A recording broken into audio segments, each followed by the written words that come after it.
Okay guys, so we're going into the second month for the manhunt of Joshua Zimmerman, and here's what we know. There's a bee flying around. Zimmerman was being held at the DeSoto County courthouse where he was supposed to enter a plea of guilty or not guilty when it came to the count of attempted murder, armed robbery, and the list of other crimes in DeSoto County. June 14th comes around. He's in the courthouse. Zimmerman is in line with a bunch of inmates. The DA story and the county story doesn't make much sense because the surveillance was supposed to be missing, but I'm gonna go with what they said happened. What they said happened was Zimmerman was in line with other inmates. He kind of stepped out of the line. Keep in mind, he's shackled, handcuffed, everything. And the DA said he managed to get handcuffs off, like finesse his way out. Now, I've spoken to people that know Zimmerman very well, including people from the Connecticut criminal justice system, Waterbury Police Department officers. I spoke with individuals over at the Waterbury County facility out there, guards who had reached out to me. I spoke to there were former people that were on the block with Zimmerman in Connecticut. They told me a lot about the guy, and they said he can't finesse his way out of handcuffs. He might be a manipulator, he might be the whole 9 yards, but he's not a handyman. A key was given to him, that's a fact. So a staff member gives Zimmerman a key to the handcuffs and the shackles, right? He unshackles himself, takes off his handcuffs, and goes into a closet. Changes his appearance in the courthouse. Isn't this something? So he changes his appearance pre-escape. Okay, the idiots give us a photograph of him in September of 23, where he's bald and he looks like this Zimmerman serial killer we all know. Well, that's a year old, guys. So obviously there's been a lot of appearance changes along the way. You guys can see that his original booking photo looks nothing like the photo of him leaving the courthouse, right? That was in June. Now we have no idea what he looks like now if we couldn't see what he looked like then, and there is nothing to go off of. So the issue that they're running into is, like in the US, obviously they have facial recognition and stuff like that. They can see stuff. And during the Danilo manhunt, there were sightings that just are not public. And that's not the ones that we're fighting for, sightings that were public that they withheld in that manhunt. But other sightings that are not public include federal surveillance systems, state surveillance systems, the state Department of Transportation surveillance system. Every time you go on a highway in the United States, you're being watched, whether you like it or not. And it's not like they're invading privacy. It's more so to try and catch bad actors. And it's a proactive measure. And the stuff works. It works very well. Now, as the manhunt continued and they had they had no sightings whatsoever, they started ringing some bells in DC, and they started telling them about it. I mean, DC has to know who's at large when it comes to, they don't really care about the non-violent offenders, and sometimes they don't even care about violent offenders, guys. But what they do care about in Washington, DC, this guy hit it all. You have a multi-state manhunt, a guy that's wanted in Connecticut, Mississippi, and Texas, right? You have a courthouse that was robbed, right? You have a courthouse that gave the defendant the keys, right? You have a courthouse that delayed informing the public, right? So like when you put all of those little things together, it adds up to like a conspiracy, right? So that's where the word conspiracy came from when the DA said it. We are on day 32. There are 0 sightings, and I've been on top of it. Literally, when I don't tweet, it's not because I'm not watching. I am on it as much as we were for Danilo. Problem is, out in DeSoto County, you guys have a very interesting, how do I put this? A very interesting line of communication, I guess to say.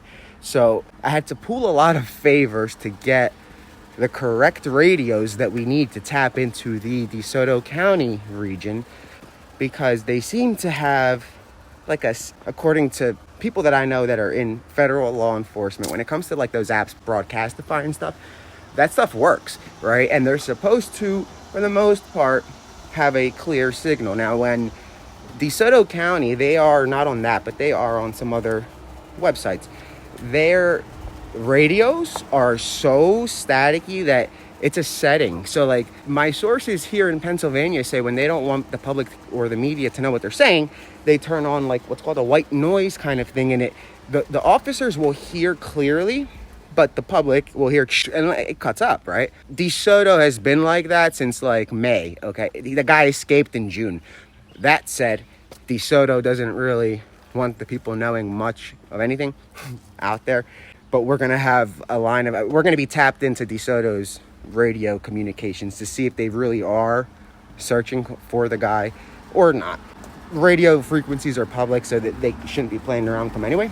But at the end of the day, the only search we saw so far is a 4-hour, guys, it's been 32 days. Get this, 4 hours in a helicopter circling the courthouse with one loop-de-loop as to where he was. How much is this going to cost you guys? I don't know. I don't know how Mississippi is, but if you guys can start asking them, like, I'm sure budgets are public knowledge. Well, in PA they are too, but I'm not even going to go there. It's a long story. But you guys should be able to see what's being spent. If these people, now maybe there are boots, a bee just flew right into my face. Maybe there are boots on the ground. There are boots on the ground, federal, but DeSoto, do you guys have law enforcement, like the DeSoto County Sheriff? Do they have a CERT team? If not, do they need to borrow one? I know people out in Alabama, like Birmingham, they'll send you their CERT. I can get CERT from Birmingham to come and help you if you need it. I can even get you the Alabama State Patrol. You guys need to start, it's not you guys, it's DeSoto County. See, the Marshals are doing the best job those guys are they're going to catch him. The Marshals are going to be the ones to put the handcuffs on Zimmerman.